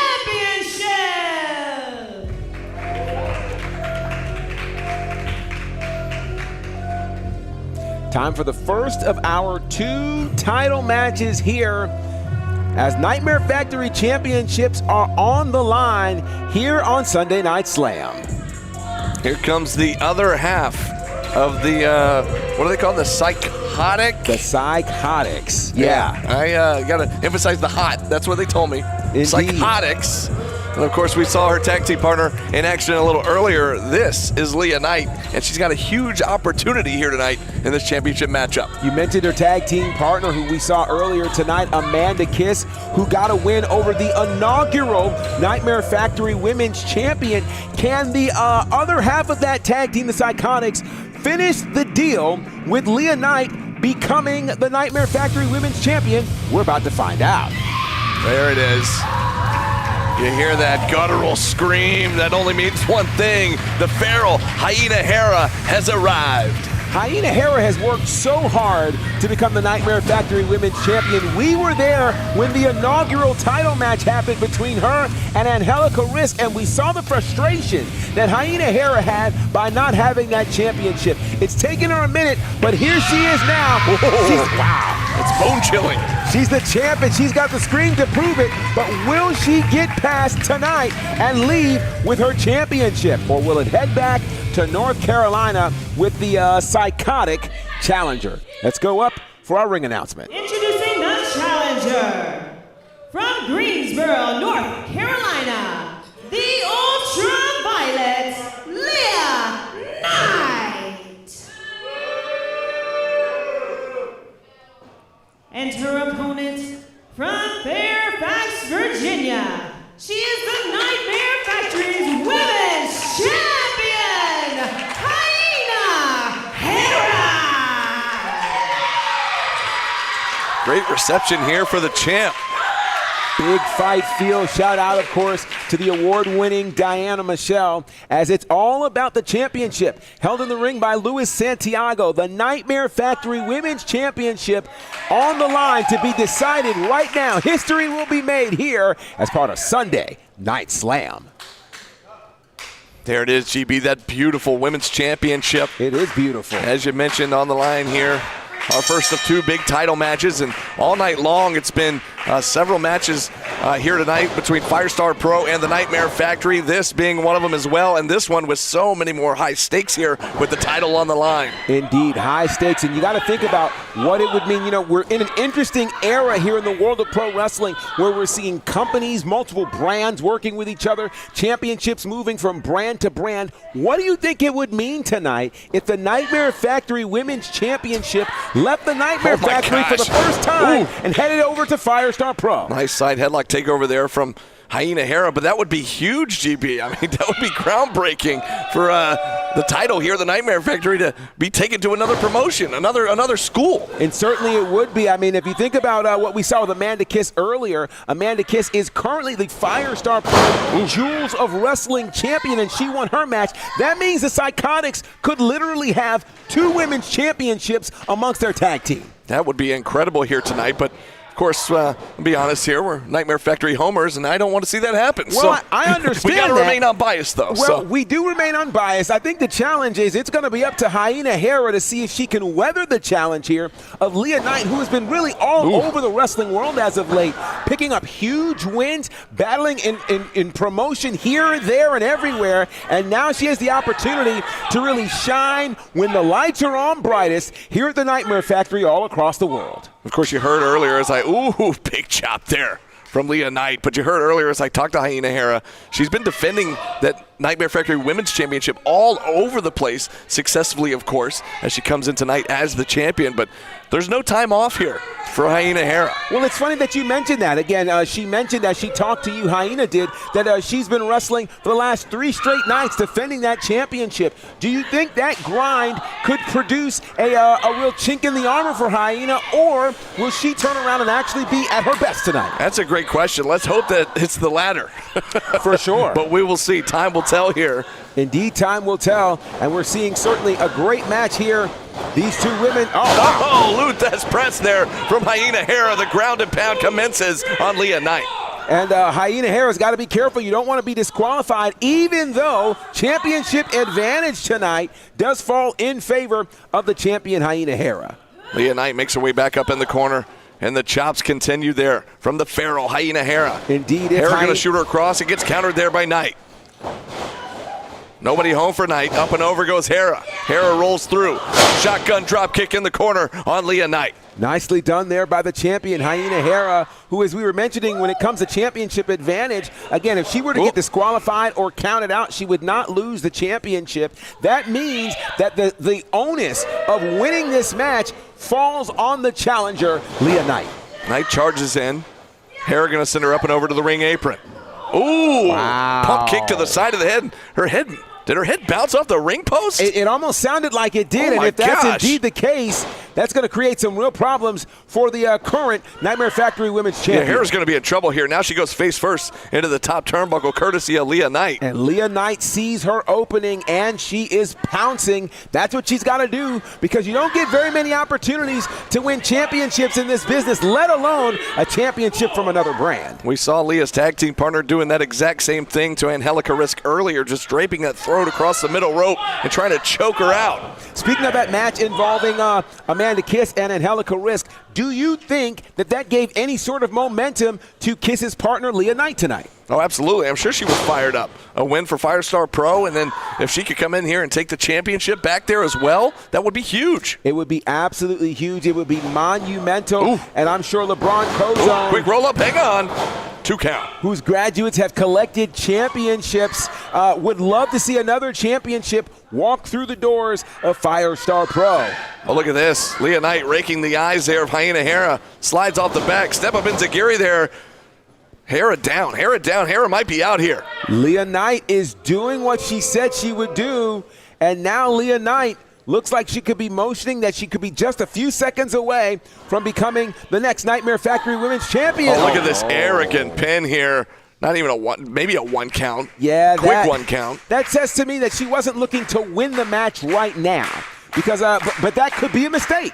You might want to take full advantage of these opportunities, and that could come back to haunt her. Oh, yeah. If things don't go her way tonight. I think a big mistake for sure, because again, it would be huge. It'd be history-making to take a title to a different promotion, a different company, and she could very well do that here. Wait a second. Look at Hera countering out of that into a chinlock of her own. Hyena Hera with a great reversal, and now I'm sure our referee, Luis Santiago, trying to make sure we don't see a tap, but this is actually a pin. Oh, wait a second. Yeah, Hera's got to be careful. Her shoulders were down right there.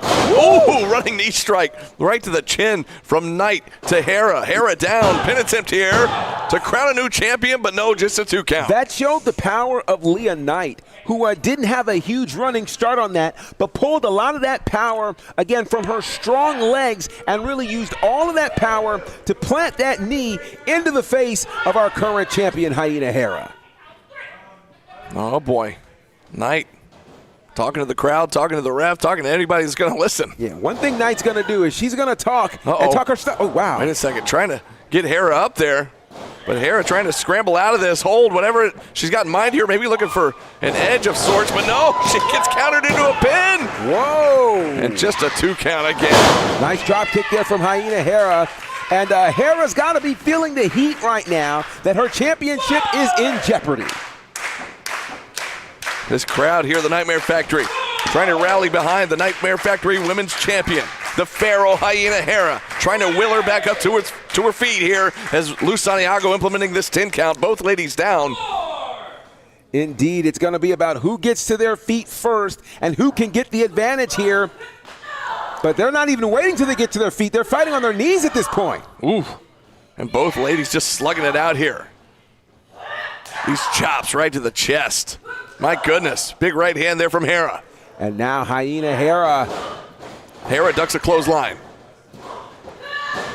Connects with one, connects with two. But can't seem to knock Leah Knight off her feet with those clotheslines. Hera now looking for, oh, she just plants her face first right into the canvas, right in the center of the ring. I thought she was going to go for a suplex. Yeah, that's certainly a way to put the challenger down. Oh, how about that hip attack? My goodness, hooks the inside like both legs hooked. Count of 2. And a split second away from retaining that Nightmare Factory Women's title. Big opportunity here, and what a huge title defense this could be for our champion, Hyena Hera. But you can tell Hyena Hera is thinking about what she's going to do next as she gets this crowd behind her. Both ladies back up. And now Hera with Knight across the shoulders. No, Knight gonna slide off into a pin attempt. And Hera just barely able to get that right shoulder up. She rolled it over just in time here. Oh, look at the strength. The strength here of Leah Knight just driving Hera's spine first into the top turnbuckle. Pretty incredible what we're seeing here from Leah Knight, and it makes me think that she's tapping in to that psychotic vibe that proved to be a win for her tag team partner Amanda Kiss earlier tonight. Oh my goodness. Hera just got stuck. We're going to have a new champion here. Here it is. No! Hera able to get the shoulder up just in time. So close there. And now Leah Knight, you can tell frustration starting to reach and be written across her face here. Can she manage to channel that into a historic championship victory tonight? Hera in trouble now as Knight just kind of toying with her food here. But it makes me wonder, GB, this is a mistake again. Like I said, she needs to take advantage and capitalize here. Yeah, she does. I also wonder if she's trying to strategize while fighting. She's just kind of kicking while she's thinking about what she's doing next. Whoop. Up and over the shoulders goes Hera. Hera misses with a kick, but she caught her on the backside there with a kick. Wait a second. Wait, hold on. Out of the ring. Amanda Kiss is out here. Leah Knight's tag team partner distracting the official while Hera had Knight pinned. Boy, oh boy, this could be problematic there for the champion. As the crash out. Oh no, wait a second. Distraction. Wait a second. She got the tights. Oh, and the official, Lou Santiago. He just caught Leah Knight red-handed with a handful of tights. Boy, oh boy, you've got to wonder if the referee was not in position, we'd have a new champion right now. That was close. Oh no, wait a second now. Be careful. Oh, the headbutt right to the chest there from Hyena Hera. And up on the shoulders goes Leah Knight one more time. You talk about those distractions. Ooh, Ushigoroshi-like move there as the head just connected with the knee of Hyena Hera. And now, look at this. Oh, boy.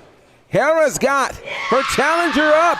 Oh, and she just planted Knight center of the ring to retain the title. Will it be enough?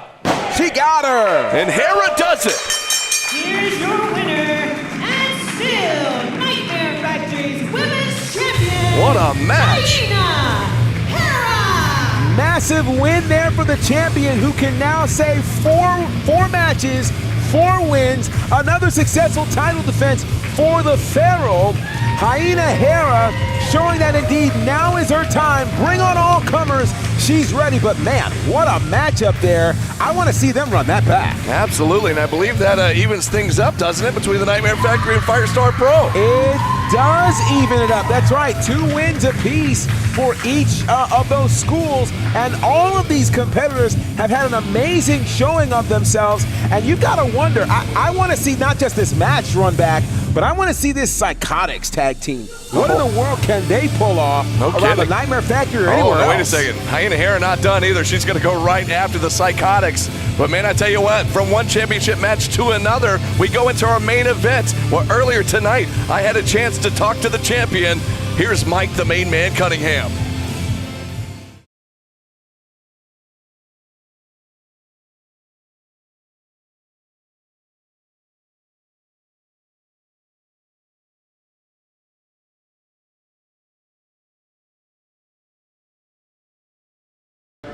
Hey fans, we're backstage here at the Nightmare Factory. I'm here with the Nightmare Factory champion, the main man, Mike Cunningham. And Mike, 2025, it's pretty much been the year of the main man. How you feeling? Brandon, that's very nice of you to say. I kind of coined it the summer of the main man because it all started back in June when I had the opportunity to wrestle for the vacated Nightmare Factory Heavyweight Championship, and I wrestled the Warden.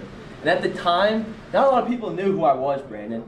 So I had said it before that match, hey, I believe in myself, but do you believe in me? To the crowd. And the crowd gave me all the love, all the energy, and I took that into that match, and I haven't really looked back since. Since winning the Nightmare Factory title, I had the honor to try out for the WWE. Through that experience, I feel confident. I feel ready to roll. Brandon, I feel like the main man. Absolutely. Well, you've got your first huge title defense for that Nightmare Factory Championship tonight against KJ Impala. Any thoughts heading into that main event match? Well, as I talked about the summer of the main man, all of that is great. But if I don't take care of the business tonight, it's all for nothing. So tonight, I'm coming in, first title defense at the Nightmare Factory for the Nightmare Factory Heavyweight Championship. So there's a lot of pressure. But pressure, it makes diamonds. And I'm going to shine like one tonight. I'm going to go out there in front of the people. The people love me, and I love the people. And I'm going to give them a show.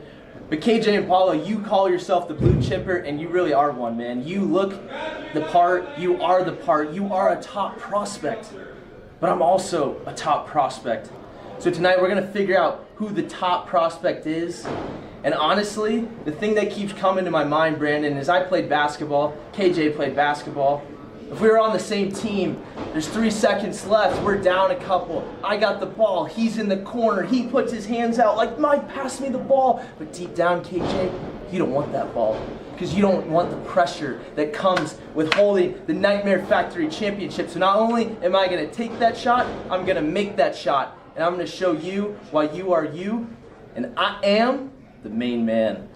Well, there you have it, folks. It's our main event. Tonight, it's going to be the Nightmare Factory Championship. The main man, Mike Cunningham, defending against the blue chipper, KJ Impala. Back to ringside. Well, I'll tell you what, the champion had a lot to say. We've heard from the champion and the challenger. It's time for the main event. Time for our men's championship match here at the Nightmare Factory. Let's get the introductions from the beautiful Diana Michelle. Ladies and gentlemen, it is now time for the main event! The following contest is set for one fall and is for the Nightmare Factory's Heavyweight Championship!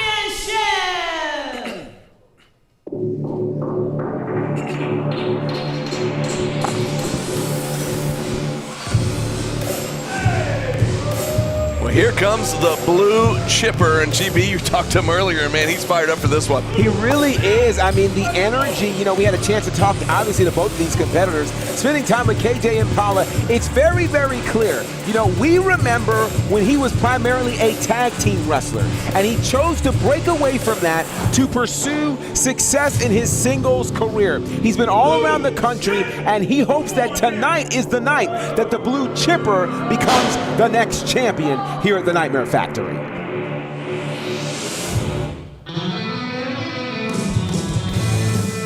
Well, time will tell here, but he's going to have his hands full because he's got a main man to contend with. The main man who, quite frankly, loves being the Nightmare Factory champion. He's been doing that for the last 150 days, and we were there when he won the championship. It was a very special moment that he won that title. Look at him. This is what champions do. They autograph t-shirts. They take pictures with the babies.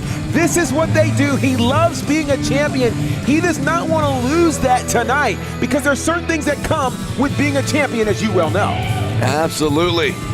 We were there when he defeated the Warden in that huge match just a couple of months ago. Indeed. And man, tonight, his first time defending it here inside the Nightmare Factory. You know, with you, he called it the summer of the main man. And I'll tell you what, it has been the summer, it's moved here into the fall, and the question is, can he extend this championship reign against arguably one of his toughest competitors? Let's find out right now as we get our introductions from Diana Michelle. Introducing first, the challenger. Weighing in at 250 pounds, from Detroit, Michigan. He is the #1 recruit. He is the blue chipper, KJ Impala. Come on now.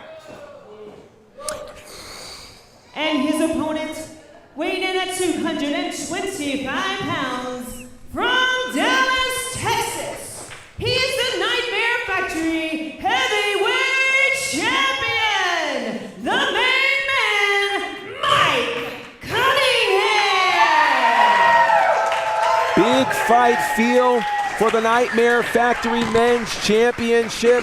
Something special is going to happen. We've seen one title defense and one successful title defense, that is. Tonight, it's not Nightmare Factory versus Firestar Pro. It's two members of the Nightmare Factory family battling for the richest prize here in this promotion. The question now is, who do you think has the advantage? Is it the champion for the last 150 days, or is it the incredibly hungry blue chipper, KJ Impala? That's a great question, GB. As Lou Santiago calls for the bell, and it's just hard to tell. A quick go behind there by the champion, Cunningham, rear waistlock, standing switch now from KJ Impala, and a nice mat return from the blue chipper. But to answer your question, GB, I just don't know. Yeah, it's hard to tell. I started at one point to say that Impala was the largest challenger for Mike Cunningham, but remember, Cunningham defeated, of course, the Warden, who's got about 50 pounds on KJ Impala. So let me ask you. At least. So man, picture-perfect drop kick there from the main man. So do you think that Mike Cunningham has an advantage in this particular match, knowing what it's like to already defeat a larger opponent? Yeah, that's a great call there, GB. He's been in there with a larger individual. Oh, but my goodness. Good Lord. The agility of KJ Impala. You know, he was in there with the Warden before, was Mike the main man Cunningham, but the Warden was not nearly as agile as this man, KJ Impala. Correct. Here's the other challenge, too. At that moment, they both were fighting for a vacant championship. Being a challenger fighting for a title hits differently than when you are defending the championship. My goodness. And I think the challenge right now for Mike Cunningham is to figure out, can he handle the challenge of a larger opponent in KJ Impala? Oh, man, KJ with some trash talk there. You can overhear him talking to the fans in the front row. Penitent here to crown a new champ, but maybe just a one count, if that. You know, it's so interesting watching the career of KJ Impala. We've been there for quite a bit of his career. He has really moved from being the fun-loving guy who loved to wear kimonos to now being that guy who wants to become a solo star and a champion. He understands that, hey, if I'm a champion, I could begin to call my shot in this business, and it begins tonight if he can get a win over Mike, the main man Cunningham. That big shoulder from the blue chipper, just driving the air out of the lungs there of the champion. Now the champion sent into the corner, and a huge backsplash there and a forearm from KJ Impala sends the champ down to the canvas. You know, you look at someone like Mike hang on, Cunningham. another pin here. Wait, it could be over. 2 count. You know, look at somebody like Mike Cunningham, who genuinely, as we saw him when he came out during his entrance, he loves talking to the kids. He loves taking pictures. He loves signing autographs. How much of that changes for him tonight if indeed he loses this championship? Oh, man. That's a great point, GB. Great point now as you see the front face lock just trying to choke out the air of the champion is KJ Impala. I mean, when you think about, again, all of the eyes that are on the Nightmare Factory tonight and really all throughout the world because of the attention that the Nightmare Factory has been getting. As a WWE ID school, you get to be the face of this brand. That's what KJ Impala is fighting for, and that's what Mike Cunningham is trying to defend. And KJ just raking the eyes right in front of the official. Now a big scoop slam. KJ, it's almost like he doesn't care about these rules sometimes. He calls for the blue chip here. Look at this. Jumping elbow right to the heart of the champion. You know, the agility of KJ Impala could Another pin. become a championship moment. Ooh, 2 count. As Impala there, you know, and think about it. He only got a 2 count, but where he got an advantage is, again, he was able to put his weight on the smaller champion, and that takes a lot to kick out after a champion is down by a challenger like Impala. KJ Impala, of course, calling himself the top recruit out of the Nightmare Factory, and it would be huge, a huge win for him if he can walk out of here as the new Nightmare Factory champion. Here's the flip side to that. Can you call yourself the top recruit if you don't leave here tonight without the Nightmare Factory That is a great point. Quick roll up here to retain the title. No, the main man not able to keep KJ's shoulders down for 3. Oh, there's a big collision there. My goodness, they call that the transfer portal. And he could, whoa, we almost saw the championship transfer hands there. My goodness. By way of that portal. Yeah, we've seen KJ hit that kick before. He told me backstage I need to start calling it right. It's the transfer portal, so there you have it. Listen, you don't want to get in trouble with KJ Impala. He might transfer that portal onto your face. Yeah, no thanks. Is he talking to us? I hope he wasn't talking to us. There's a whole bunch of people listening to us right now. By the way, thanks for everybody watching along here on YouTube in our main event here at Sunday Night Slam. Nobody home for that elbow drop from KJ Impala. Indeed, and this could be the moment where things begin to turn in favor of Mike Cunningham. He needed to be able to get out of that element to be able to start thinking and strategizing on how to make a comeback. Impala charges in, but the main man gets the boot up just in time, connects with the jaw there of KJ Impala. Back elbow here from Cunningham. And now Mike Cunningham needing to get this crowd behind him. Ooh, Cunningham ducks a clothesline, hits a back elbow on Impala. Mike Cunningham now. Oh, what a collision. Big lariat there from Cunningham. And Cunningham continues this work here, but a reverse. Oh, wow, big forearm there from KJ Impala. Blue chipper back into the ropes. Oh my goodness, a flying back elbow from the champ. I'll tell you what, I'm looking at the champion and he's giving me Von Erich vibes. I'm so getting this mix of Kevin and Kerry Von Erich from him right now. And could he take that kind of pedigree to continue this championship reign? Looking for, oh my goodness, what a move there from Cunningham, but just a 2 count. And now you can see that determination, the same kind of determination that found its way to the Sportatorium several years ago, finds itself here in the Nightmare Factory, and could it lead the champion to retaining the title? Cunningham now fired up, gonna hit the ropes. Charge back in, hits the ropes a 3rd time. He calls it Mike Madness. Oh, he gets caught. He gets caught into the 6-star slam. Will it be enough for KJ Impala? No, 2 count. Impala almost made his way into becoming the next Nightmare Factory Men's Champion. And again, we've seen this tonight, that it only takes 3 seconds to win a match and in some cases become a champion. Could the right set of 3 seconds be on the side of KJ Impala? Both men back up. KJ Impala looking for that sit-out Uranagi. He calls it the blue chip slam, but Cunningham saw it come and hits a release German suplex. And let's talk about the power there of Mike Cunningham. That was incredible power. Picked up his opponent who was about 50 pounds heavier than him. Oh, look out now. Impala down in the corner. That running drop kick, he calls it the lasso launcher, and he connected. He caught all of it. Will it be enough? Whoa. Oh, another 2 count. My goodness. Very, very close to this being a 3 count and this being over, but KJ Impala still has more in the tank. Cunningham pulling out all the stops here tonight. He knows how big of a title defense this is. KJ Impala needs to figure out a way to get back into this match. Meanwhile, Mike Cunningham is looking for what will be the blow that cements this title defense, and now he's got to go up to the top to try to make that happen. Cunningham slowly making his way to the very top rope as KJ slow to get back to his feet. Heads up here. Looking for a crossbody is Cunningham, but he gets caught by KJ. Shades of Kevin Von Erich, but to your point. There it is, the blue chip slam. The blue chip slam. We're going to have a new champion. Are you kidding me?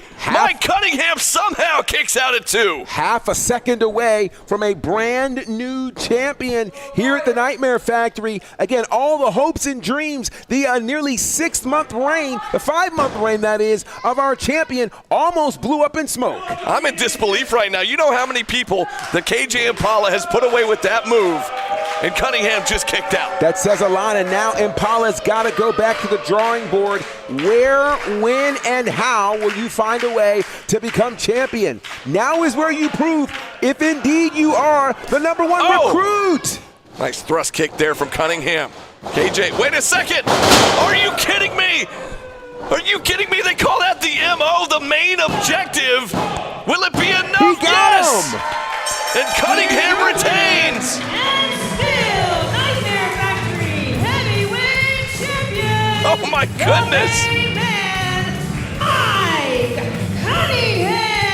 You know, GB, earlier tonight, he told me about that move. He said he never hit it live in person before. Wow. And I didn't think he could do it. Sure. And he said, just watch me. And he did it. He calls it the MO, the main objective. And tonight, it put away KJ Impala, and Cunningham successfully retains the Nightmare Factory Championship. A massive win here for the champion who continues to innovate. He continues to grow. He continues to progress, which is all signs of what happens here when you come through the Nightmare Factory. Huge, huge win there for our champion, Mike, the main man, Cunningham. What a show, what a main event for Diana Michelle, for GB Gerard Bonner. I'm Brandon Benefield. We want to thank you all on YouTube for joining us. And GB, tell them how they can find out more about the Nightmare Factory. Absolutely. You can stay connected to us on the socials at Nightmare Factory GA, on Twitter, on Instagram, wherever you find us. Of course, go to the website, nightmarefactoryga.com, where you can sign up to be a part of a great camp and all the like. And stay tuned here to our YouTube channel on the Nightmare family so that you can find out the next time we'll be coming to you with events like this, with our student showcases and the like. Let me be clear. There's no place on planet Earth like the Nightmare Factory. This has been Sunday Night Slam from the Nightmare Factory, where we, my friends, do the work.